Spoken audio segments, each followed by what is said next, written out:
Dan jangan lupa ya guys, klik subscribe dan lonceng notifikasinya dinyalakan.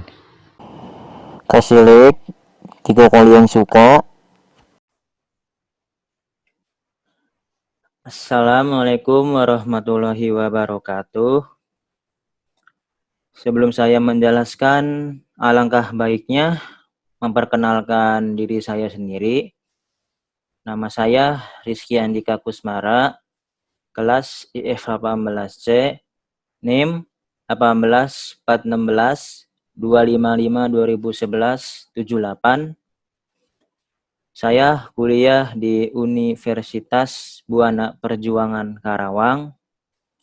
Di sini saya akan mempresentasikan hasil tugas video presentasi materi yang berjudul Prinsip Kerja Interface. Oke, langsung saja ke slide selanjutnya. Di sini ada serial port dengan koneksi DB9. Serial port bersifat asinkron. Pada prinsipnya, komunikasi serial ialah komunikasi di mana pengiriman data dilakukan per byte, sehingga lebih lambat dibandingkan komunikasi paralel, seperti pada port printer yang mampu mengirim 8 byte sekaligus dalam sekali detak. Port yang digunakan biasanya menggunakan konektor DB9. Data serial dikirim melalui saluran komunikasi seperti telepon, saluran kabel TV, atau koaksial, serat optik, atau satelit. Oke, selanjutnya ada peralatan komunikasi serial.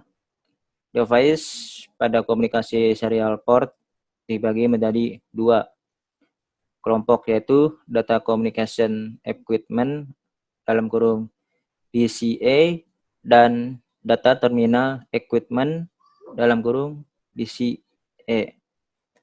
Contoh dari DCE ialah modem, router, scanner, dan lain-lain, sedangkan contoh dari DTA ialah terminal di komputer.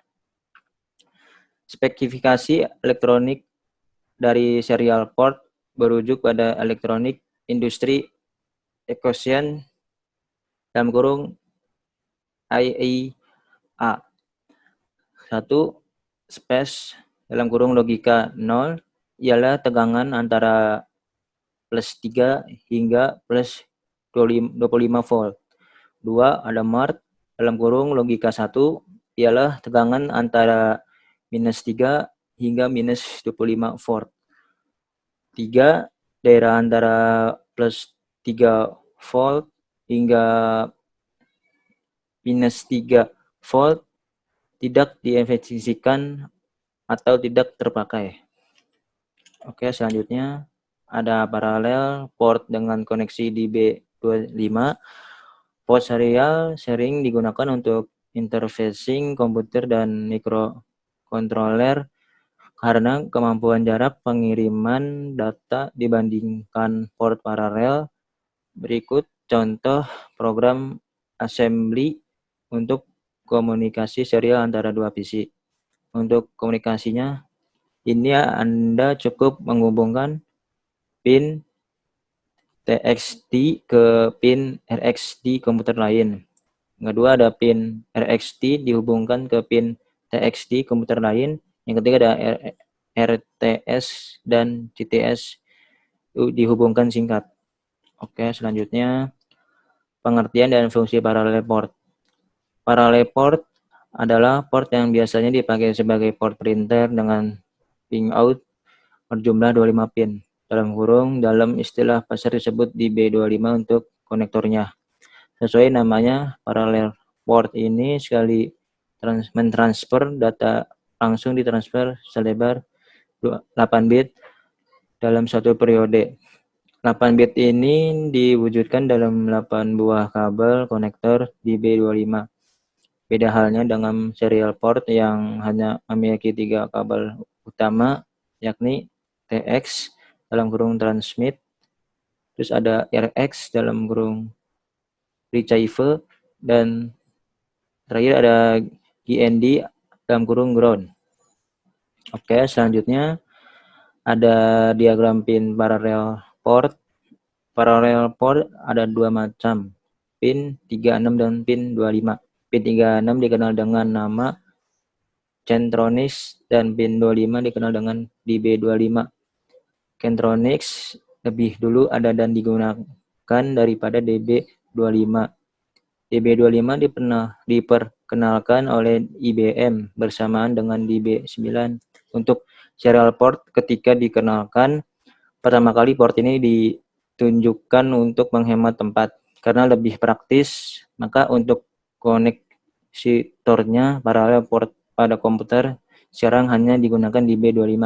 Sedang Centronics masih digunakan sebagai konektor pada printer. Parallel port dibuat dalam dua konektor, yaitu betina dan jantan. Oke, next. Nah, di sini ada gambar parallel port jantan. Seperti inilah gambar dari port jantan kurang lebih. Oke, selanjutnya ada gambar paralel port betina. Seperti inilah gambar dari port betina kurang lebih. Oke, selanjutnya aplikasi dan rangkaian dengan konektor USB. USB ialah port yang sangat diandalkan saat ini dengan bentuknya pada kecil dan kecepatan datanya yang tinggi. Anda dapat menghubungkan hingga 127 produk USB dalam satu komputer. USB versi 1.1 mendukung dua kecepatan, yaitu mode kecepatan penuh 12 Mbps bits dan kecepatan rendah 1.5 megabits. USB 2.0 mempunyai kecepatan 420 megabits yang dikenal sebagai mode kecepatan tinggi. Oke, selanjutnya ada fungsi USB. Suatu piranti USB dapat dikatakan sebagai sebuah alat transceiver atau pengirim sekaligus penerima, baik host maupun USB untuk itu sendiri. Sebuah istilah baru diperkenalkan, yakni USB function, yang maksudnya adalah peralatan USB yang memiliki kemampuan khusus seperti printer, scanner, modem, dan lain-lainnya. Oke, segitu aja dari presentasi saya. Sekian tugas presentasi video dari saya. Jika ada kekurangan kata baik presentasi saya kurang maksimal, mohon maaf. Wassalamualaikum warahmatullahi wabarakatuh.